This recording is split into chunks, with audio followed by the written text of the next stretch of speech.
Aku berpapasan dengan mantan suamiku di lorong rumah sakit. "Ngapain kamu di sini? Sakit ya?" tanyanya. Aku hanya tersenyum tipis dan menjawab, "Mau jenguk suamiku." Matanya menyipit. "Suami barumu sakit juga ya?"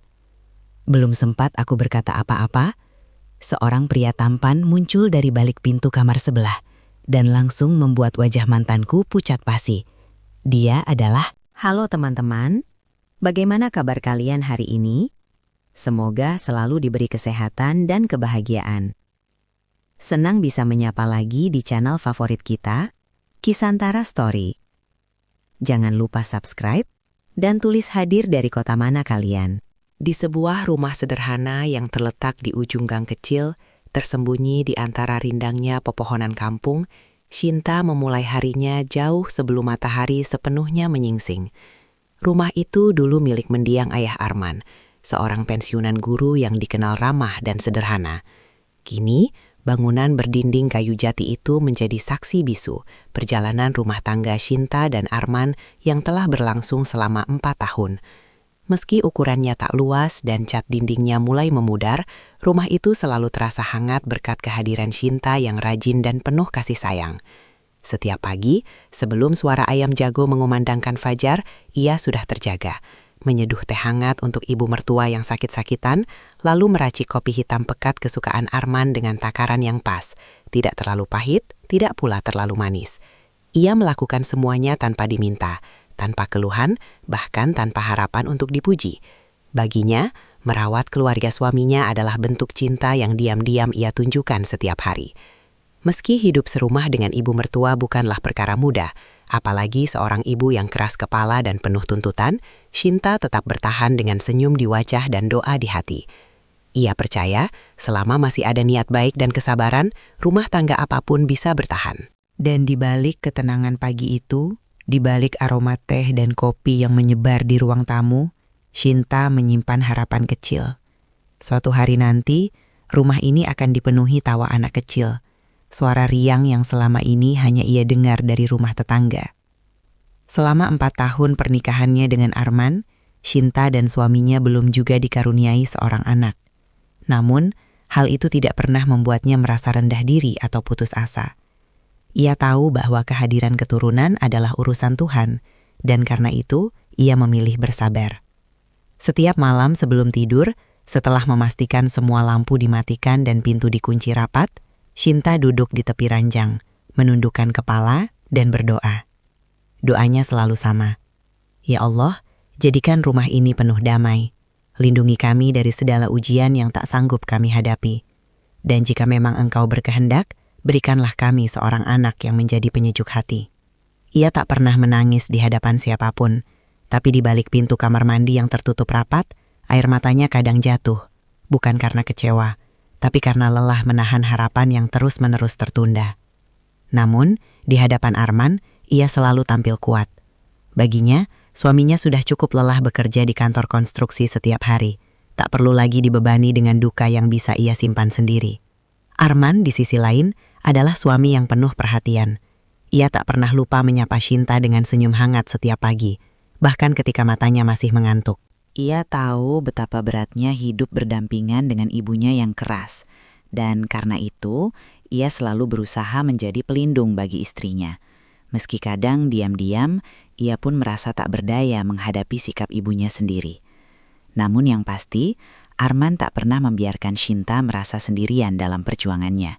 Dan itulah yang membuat Shinta terus bertahan, karena di tengah tekanan, ia masih memiliki seseorang yang melihatnya, mendengarnya, dan mencintainya apa adanya.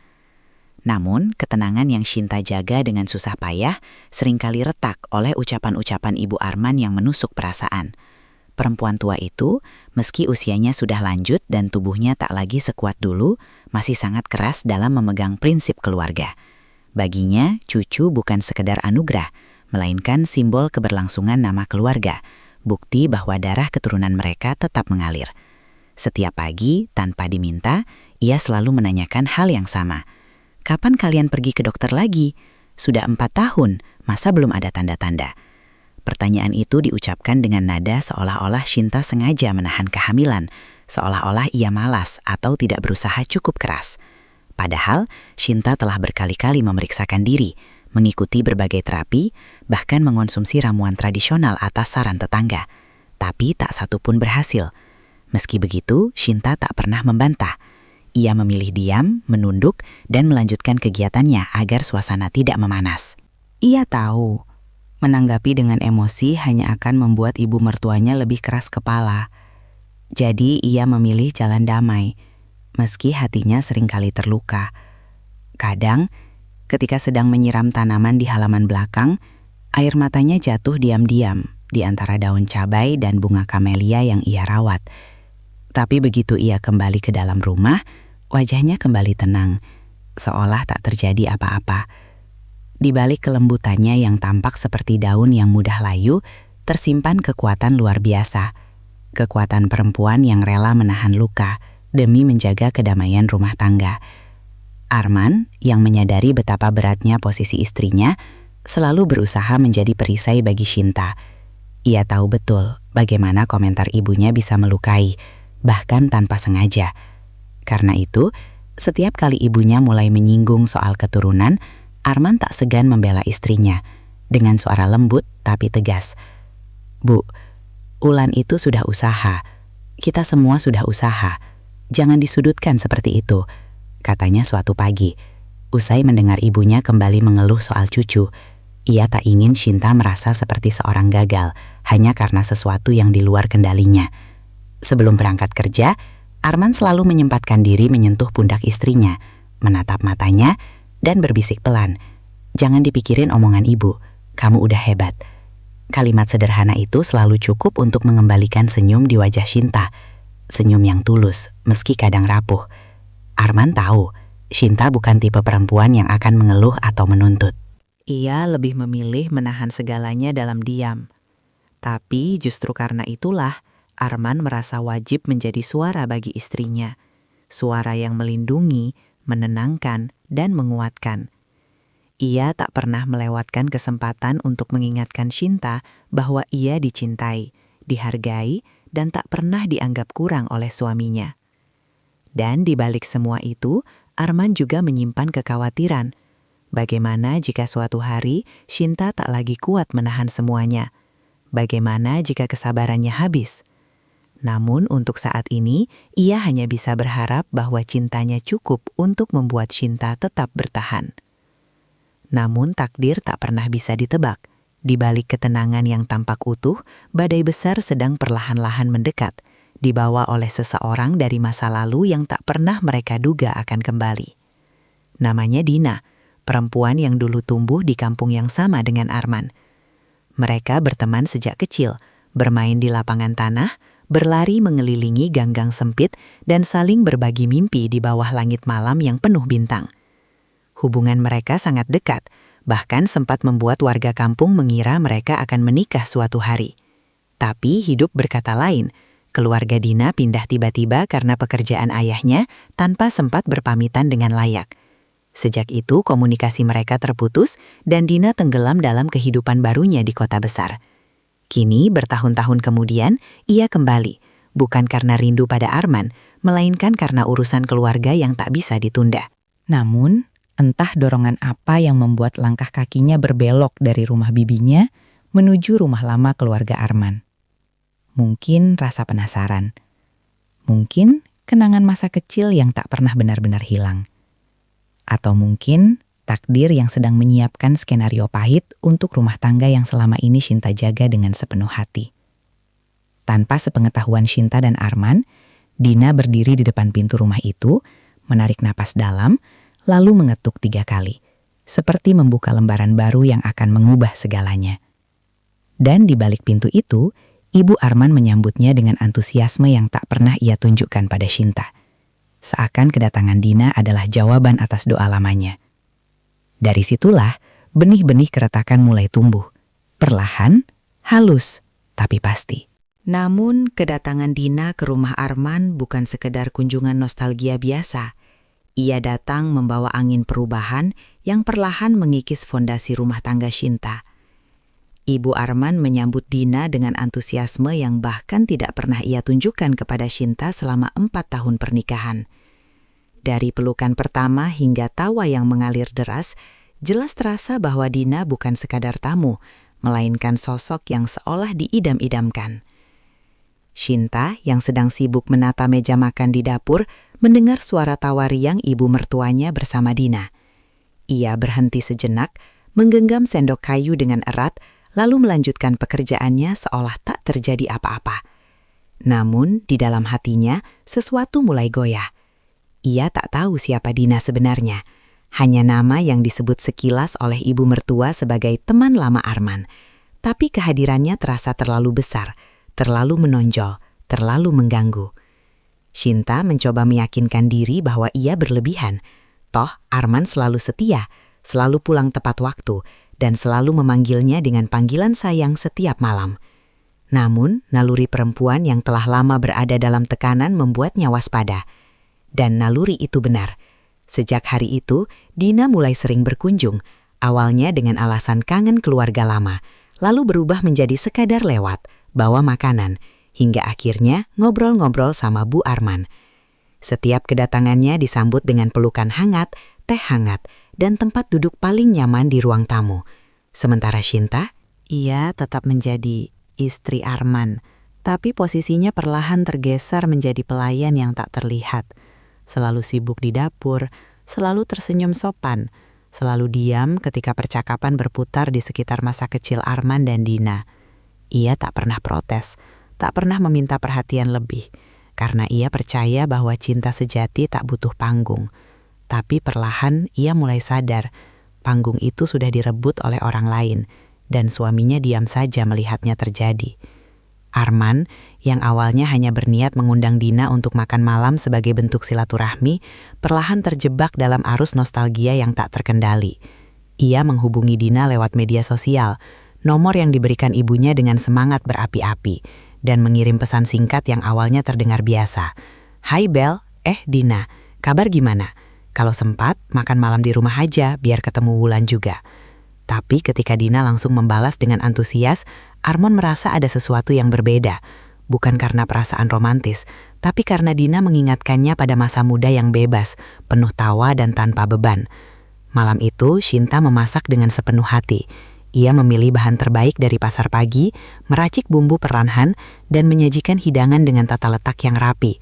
Harapannya sederhana, agar tamu suaminya merasa dihargai dan nyaman. Ia bahkan memakai gaun rumahan yang jarang ia kenakan, berharap kesan pertama yang baik. Tapi ketika Dina tiba, Arman begitu larut dalam kegembiraan bertemu sahabat masa kecilnya.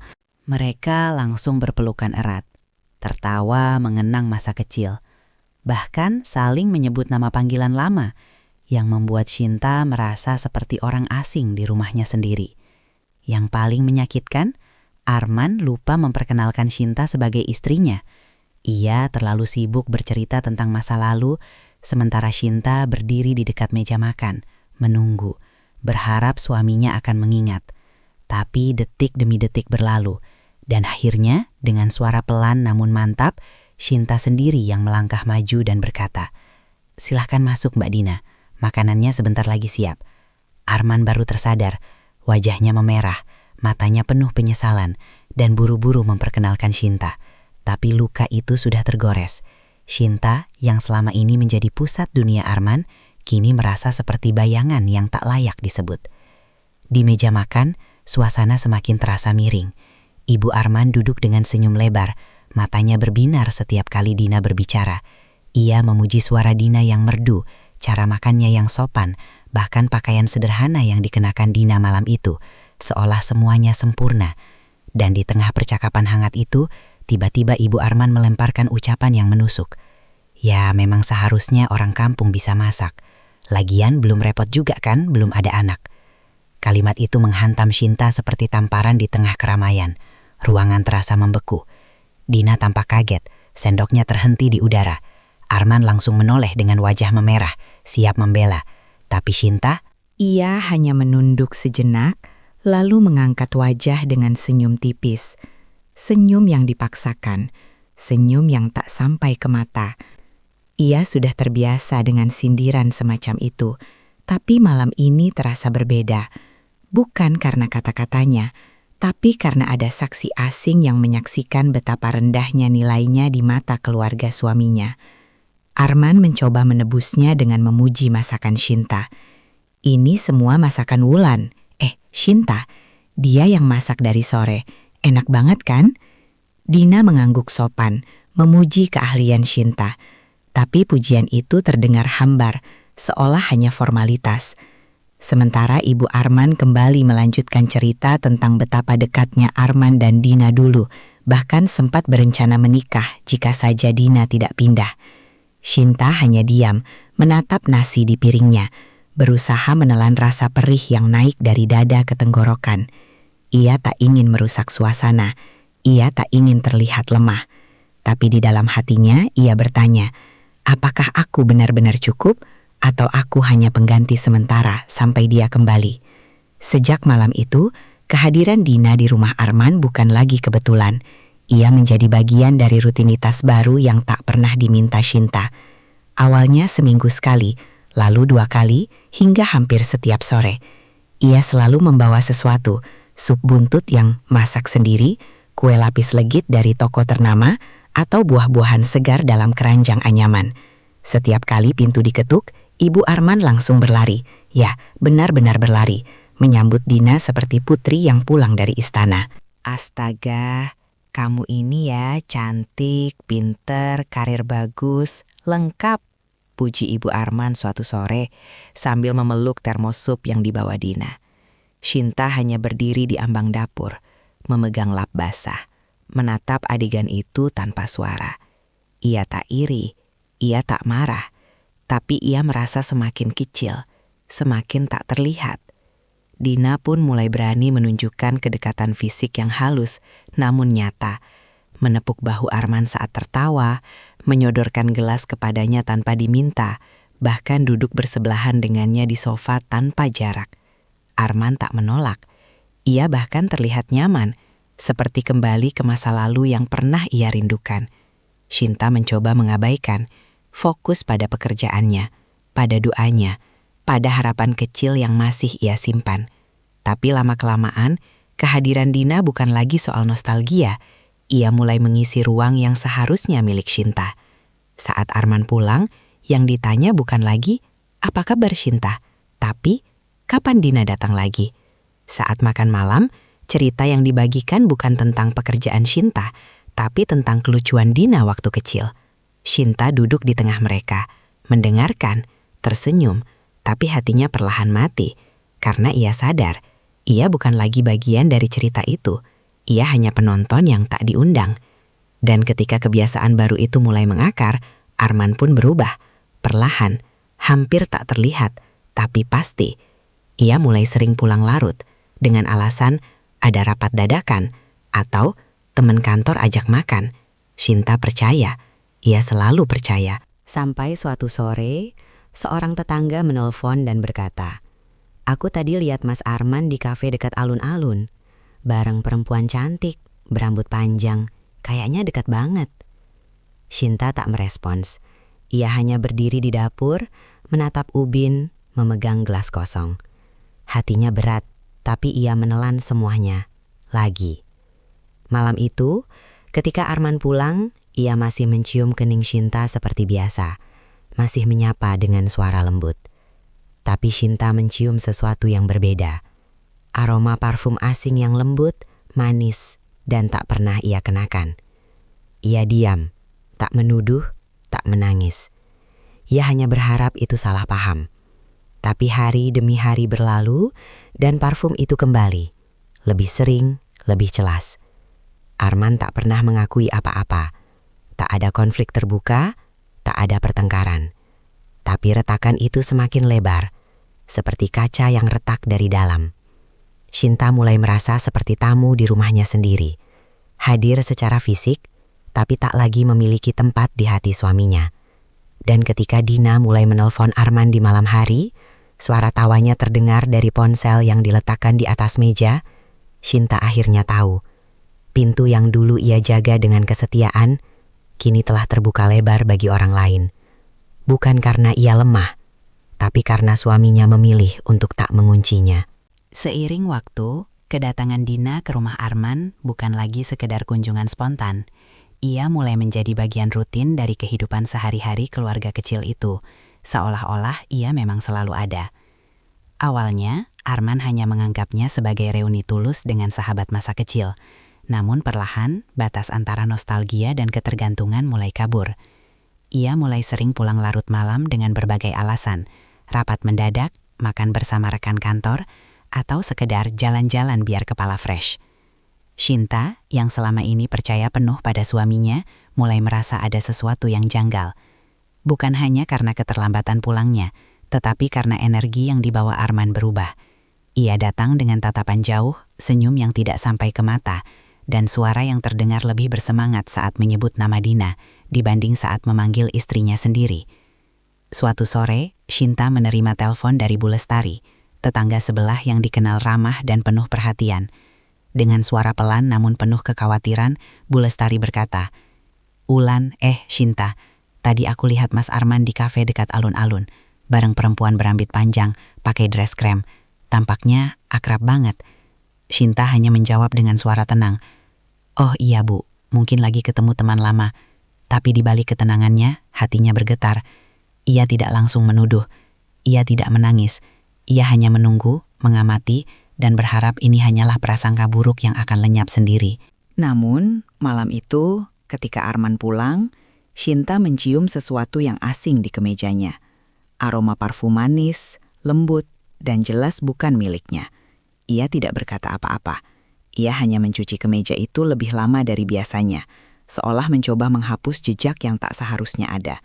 Tapi aroma itu, seperti bayangan Dina, perlahan mulai menempel di setiap sudut rumah mereka. Dan pada suatu sore yang tampak biasa, kenyataan pahit itu akhirnya pecah tanpa peringatan. Shinta baru saja menyiapkan teh hangat untuk Ibu Arman, lalu berjalan perlahan menuju ruang keluarga untuk menyerahkan cangkir itu. Namun sebelum ia sempat masuk, suara Ibu Arman terdengar tajam dari dalam. Tidak seperti biasanya yang hanya mengeluh atau menyindir. Kali ini ia berbicara dengan nada serius, bahkan menuntut. "Indra, Arman, Ibu mau bicara serius," katanya. Suaranya tegang namun penuh tekad. Arman, yang baru saja pulang dan masih memegang tas kerjanya, tampak lelah namun menurut. "Iya Bu, ada apa?" Shinta berhenti di balik pintu, napasnya tertahan. Ia tidak bermaksud menguping, tapi kata-kata berikutnya menusuk telinganya seperti jarum tajam. "Ibu mau kamu mikir lagi soal masa depanmu," lanjut Ibu Arman. Suaranya semakin rendah namun lebih menusuk. "Kamu itu laki-laki, kepala keluarga. Kamu butuh istri yang bisa kasih kamu keturunan." Jantung Shinta berhenti berdetak. Ia berdiri kaku, tangan yang memegang cangkir teh bergetar. Ia tahu arah pembicaraan ini. Dan benar saja, kalimat berikutnya menghancurkan seluruh dunianya. "Kamu nikahi aja Dina." Kata itu jatuh seperti palu yang menghancurkan fondasi rumah tangganya. Shinta merasakan tubuhnya dingin, seolah darahnya berhenti mengalir. Di dalam ruangan, Arman terdiam panjang. Tidak membantah, tidak protes, hanya diam.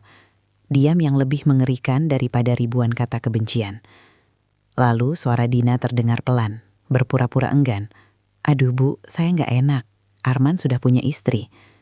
Tapi nada suaranya tidak menyiratkan penolakan, justru seperti seseorang yang menikmati perhatian yang diberikan. Ibu Arman bahkan menimpali dengan tegas, "Kamu itu terlalu rendah hati, Dina. Kamu cantik, pintar, karir bagus, dan jelas bisa kasih dia anak. Nggak kayak, ya kamu tahulah." Shinta menutup mulutnya dengan tangan, menahan isak yang nyaris meledak. Ia tahu siapa yang dimaksud. Ia tahu ia dianggap cacat hanya karena rahimnya belum juga membuahkan kehidupan. Tapi mendengar kekurangannya dijadikan alasan untuk menggantinya, itu terasa seperti pengkhianatan yang paling kejam. Shinta tidak bisa lagi berdiri di luar. Dengan langkah pelan namun mantap, ia masuk ke ruang keluarga. Wajahnya pucat, matanya merah, tapi ia menahan air mata agar tidak jatuh di depan mereka. Ketiganya terkejut melihatnya. Arman langsung berdiri, wajahnya panik, sementara Dina buru-buru menunduk, pura-pura malu. Hanya Ibu Arman yang tetap tenang, bahkan menatap Shinta dengan pandangan seolah berkata, "Akhirnya kamu tahu juga." Shinta tidak menangis, ia hanya menatap Arman lama. Tatapan yang selama ini penuh cinta dan kepercayaan, kini hanya menyisakan kebingungan dan luka yang mendalam. Dengan suara serak namun tegas, ia akhirnya mengucapkan satu pertanyaan yang telah lama menghantuinya. "Mas, pilih siapa? Aku atau Dina?" Pertanyaan itu menggantung di udara, berat dan menusuk. Semua mata tertuju pada Arman. Ia membuka mulut seolah ingin menjawab, tapi tak satu pun kata keluar. Hanya diam. Diam yang mencekik. Diam yang menjawab segalanya. Dalam diam itu, Shinta melihat kebenaran. Suaminya telah memilih. Bukan dengan kata-kata, tapi dengan sikap. Dengan keengganannya membela, dengan keraguannya yang nyata. Dengan cara matanya yang lebih sering tertuju pada Dina daripada padanya. Dina sendiri tidak berkata apa-apa. Ia hanya memainkan ujung rambutnya, tapi sudut bibirnya sedikit terangkat, tanda kepuasan yang disembunyikan. Shinta tahu, ia bukan lagi lawan yang ditakuti, melainkan penghalang yang harus disingkirkan. Dan di saat itu, ia sadar cintanya tidak cukup, kesetiaannya tidak dihargai, kelembutannya dianggap kelemahan. Maka untuk pertama kalinya, ia memilih bersuara, bukan dengan tangis, tapi dengan keberanian yang selama ini ia pendam. Dengan napas dalam, Shinta bergerak maju. Ia berdiri tepat di depan Dina, yang kini menegakkan tubuhnya, masih berusaha tampil seperti korban keadaan. Tapi sorot matanya tak bisa menyembunyikan rasa menang yang terselubung. Shinta menatapnya dari ujung rambut hingga kaki, lalu berkata dengan suara lantang, tajam dan jelas.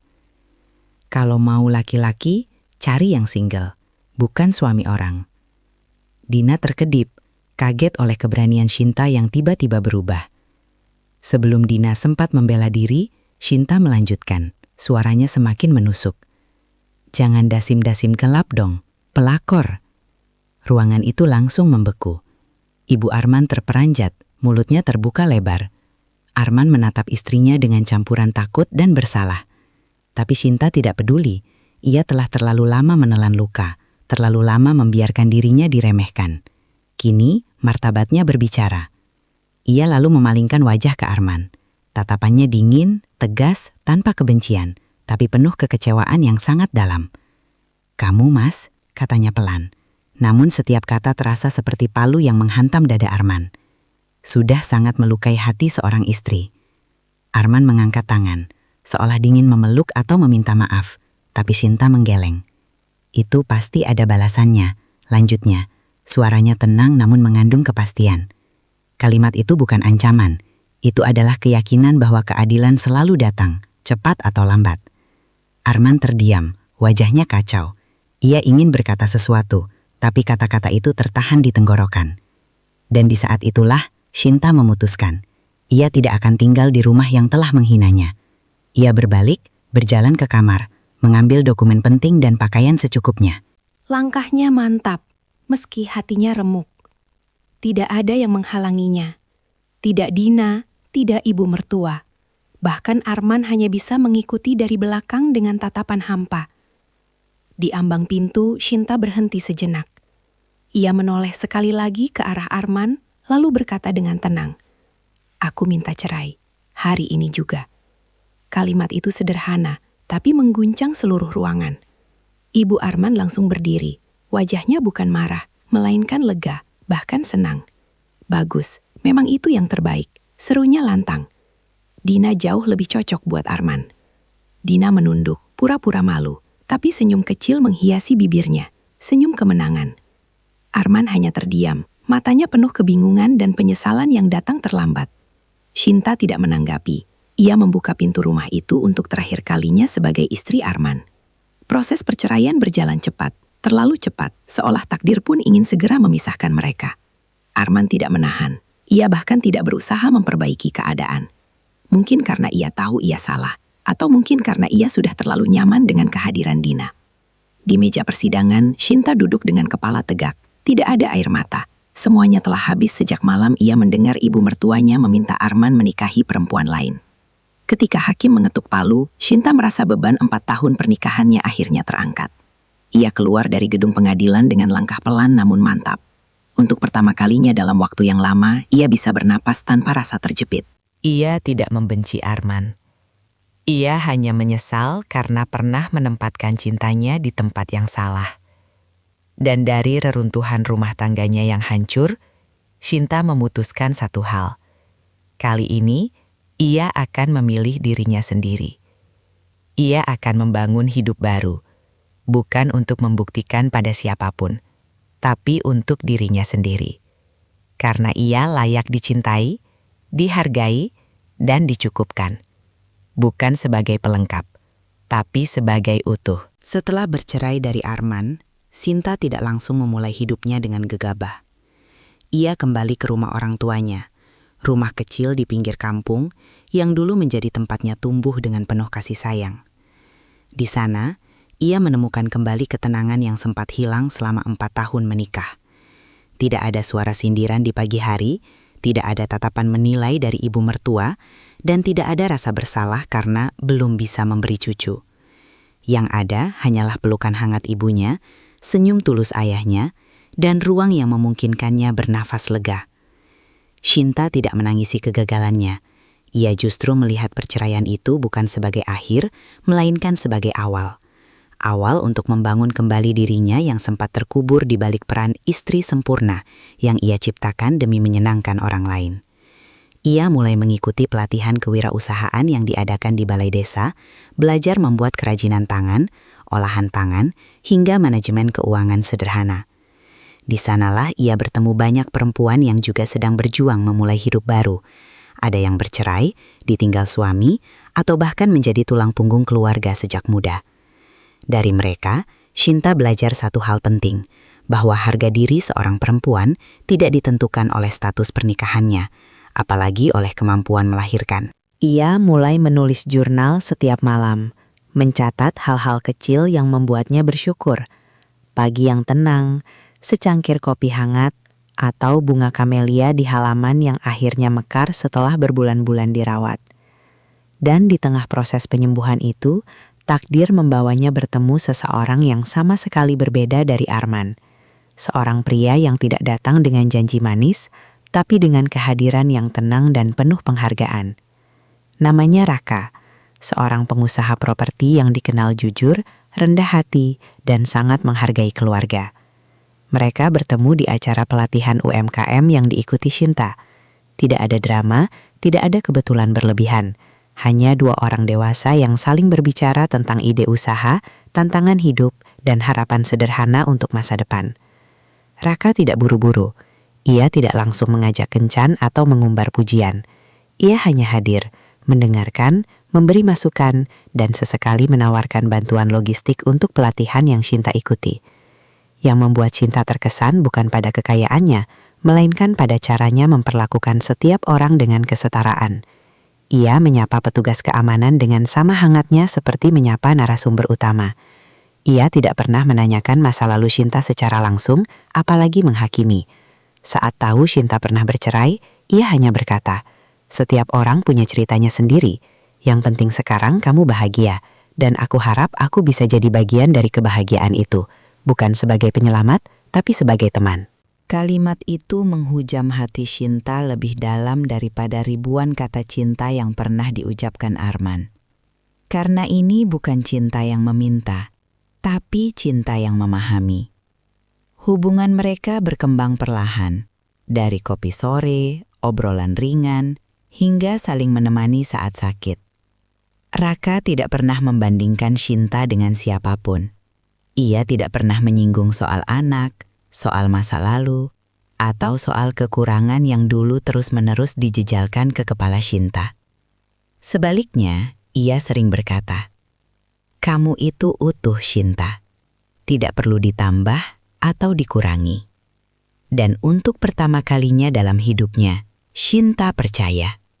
Ia memang cukup. Beberapa bulan setelah mereka dekat, Raka melamar Shinta dengan cara yang sederhana namun penuh makna.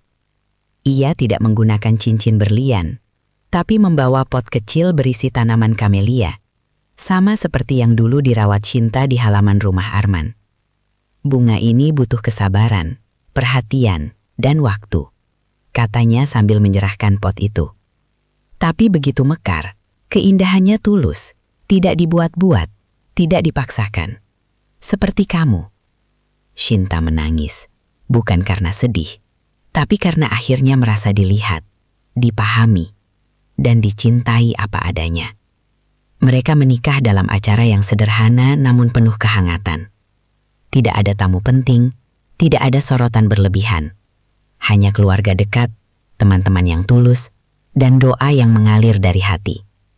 Di hari pernikahan itu, tidak ada yang menyebut nama Arman atau Dina. Tidak ada yang mempertanyakan kenapa cepat menikah lagi. Atau apakah ini pelarian? Semua orang hanya melihat kebahagiaan yang nyata di wajah Shinta. Kebahagiaan yang tidak perlu dipaksakan. Dan beberapa bulan setelah pernikahan, tubuh Shinta mulai menunjukkan tanda-tanda yang dulu ia takutkan untuk diharapkan. Mual di pagi hari, sensitif terhadap aroma, dan telat haid. Awalnya ia menahan diri. Luka lama membuatnya takut bermimpi. Tapi Raka, dengan ketenangan yang selalu ia miliki, mengajaknya ke dokter. Di ruang pemeriksaan itu, suara dokter terdengar jelas. "Selamat, Bu. Usia kehamilan Anda sekitar 5 minggu. Shinta tidak langsung menangis. Ia hanya memegang perutnya, lalu menatap Raka dengan mata berkaca-kaca. "Aku bisa hamil," bisiknya, seolah baru menyadari kebenaran yang selama ini disembunyikan oleh dusta orang lain. Raka tersenyum, lalu memeluknya erat. "Aku tahu," katanya. "Kamu tidak pernah mandul, Shinta. Kamu hanya salah tempat." Kehamilan Shinta berjalan lancar, dibarengi dengan kasih sayang yang tak pernah ia rasakan sebelumnya. Raka tidak hanya menemaninya ke dokter, tapi juga belajar soal nutrisi ibu hamil, mengatur jadwal tidur istrinya, dan bahkan menggantikan pekerjaan rumah yang terlalu berat. Ia tidak pernah mengeluh, tidak pernah membandingkan kehamilan Shinta dengan kehamilan orang lain, karena baginya kehadiran anak ini adalah anugerah, bukan sekedar bukti kesuburan. Sementara itu, jauh dari kehidupan Shinta yang damai, Arman dan Dina tenggelam dalam konflik yang mereka ciptakan sendiri. Pernikahan mereka yang awalnya penuh euforia, perlahan runtuh karena gaya hidup Dina yang boros, rahasia masa lalunya yang terungkap, dan tekanan berat dari ibu Arman yang kini berbalik menyalahkan Dina karena belum juga hamil. Usaha Arman bangkrut, Dina pergi. Rumah tangga mereka hancur lebih cepat daripada yang pernah dibayangkan. Dan di tengah kehancuran itu, ibu Arman jatuh sakit. Diabetes yang memburuk, tekanan darah tinggi, dan stres berkepanjangan membuatnya harus dirawat di rumah sakit. Arman, yang kini hidup serba kekurangan, terpaksa membawa ibunya ke rumah sakit terdekat. Rumah sakit yang tak lain dimiliki oleh Raka. Takdir, dengan cara yang paling adil, akhirnya menyatukan kembali jalan Shinta dan Arman. Bukan di rumah yang penuh kenangan pahit, tapi di lorong rumah sakit yang penuh keadilan. Pagi itu, Shinta berjalan perlahan di lorong rumah sakit. Perutnya membesar dengan kehidupan baru. Ia datang untuk menjenguk Raka yang sedang menjalani pemeriksaan rutin setelah terkilir kaki. Sementara itu, Arman duduk di bangku tunggu. Wajahnya kusam, matanya lelah, jasanya lusuh.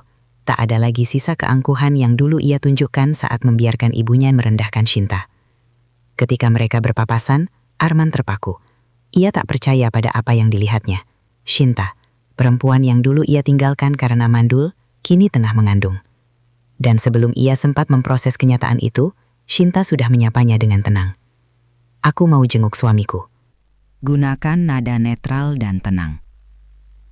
Arman, terluka oleh rasa malu dan penyesalan, mencoba menyembunyikan kedugupannya dengan sindiran lama. "Suami barumu penyakit juga ya?" Tapi Shinta hanya tersenyum. Senyum yang tidak lagi rapuh, tapi penuh kemenangan batin. Tepat saat itu, Raka muncul dari ruang perawatan. Ia berjalan mendekat, memegang tangan Shinta dengan lembut, lalu memperkenalkan diri pada Arman. "Saya Raka Prasetyo, suami Shinta. Dan kebetulan, saya pemilik rumah sakit ini." Kalimat itu menghantam Arman seperti palu keadilan. Ia membeku, wajahnya memerah, nafasnya tersendat. Shinta menatapnya sekali lagi. Bukan dengan dendam, tapi dengan belas kasih yang tulus. "Semoga ibumu lekas sembuh," ujarnya pelan. Lalu berjalan pergi bersama suaminya. Di lorong itu, Shinta menutup bab pahit masa lalunya. Sementara Arman hanya bisa berdiri, menyaksikan perempuan terbaik dalam hidupnya menjauh. Ditemani pria yang jauh lebih layak, di rumah yang jauh lebih mencintainya. Dan di saat itulah ia benar-benar mengerti. Penyesalan terbesar dalam hidup bukan kehilangan seseorang, tapi menyia-nyiakan seseorang yang benar-benar mencintaimu.